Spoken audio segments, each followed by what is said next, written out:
Hello everyone, how are you doing today? Doing excellent, because we're going to be talking about high lift devices. So this is going to be a 3-video series. This is going to introduce it, and then we're going to have a video discussion on flaps. And then we're going to have a video discussion on we're talking about high lift devices, and then we're going to talk about energy adders. So energy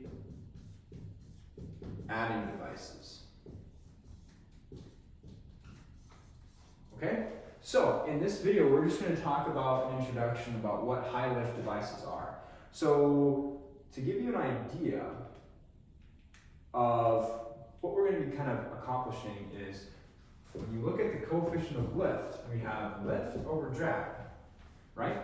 So because we have lift over drag, if we increase our lift, let's just say we're at 1 over 1, let's just say we increase our lift to 2, right? So we increase our lift like with flap. Well, what happens with that drag? That drag is going to increase as well. So with these high lift devices, so especially with flaps, when you increase your lift, you're actually increasing your drag as well. So don't be fooled by thinking you're just going to increase lift at the cost of nothing. You're increasing your lift, but you're also increasing your drag. So let's kind of dive into what this means. So essentially, this is the same lift, but at a lower speed.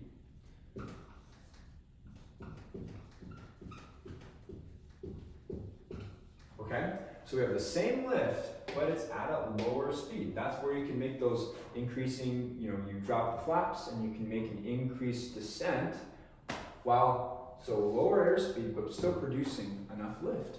Okay? So let's kind of give an example using an airfoil. So here's an airfoil. We have the high pressure here, high pressure. We have the low pressure, and then we have the other high pressure, right? We get that high to low jump.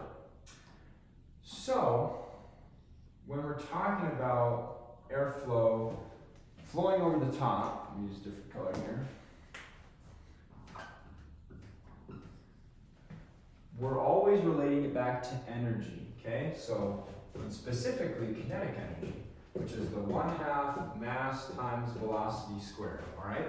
So the energy that is kinetic, it needs to have enough kinetic energy to make it to the end, because remember, from the low to high pressure, you're actually rolling a bowling ball up a hill. You're rolling a bowling ball up a hill, and because you're rolling a bowling ball up a hill, you're going to need that energy to make it. Otherwise, it's going to burble, and it's going to become turbulent, right? We don't want any burbling or turbulent airflow.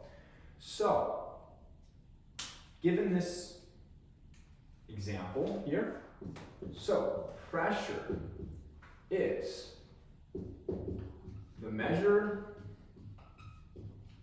of energy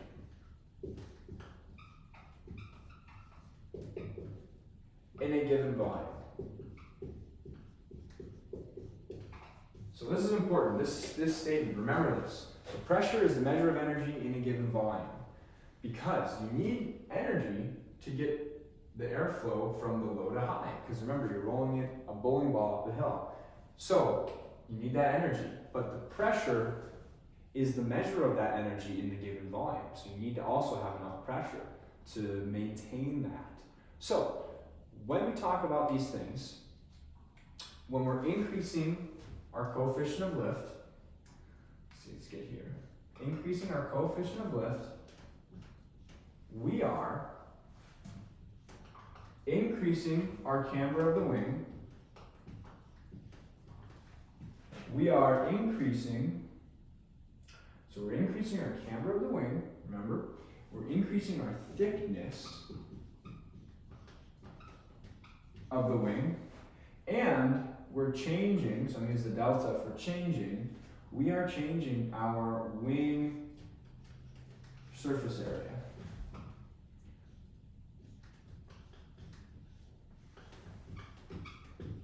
Okay, so we have increasing camber, increasing our thickness, and we're changing our wing surface area.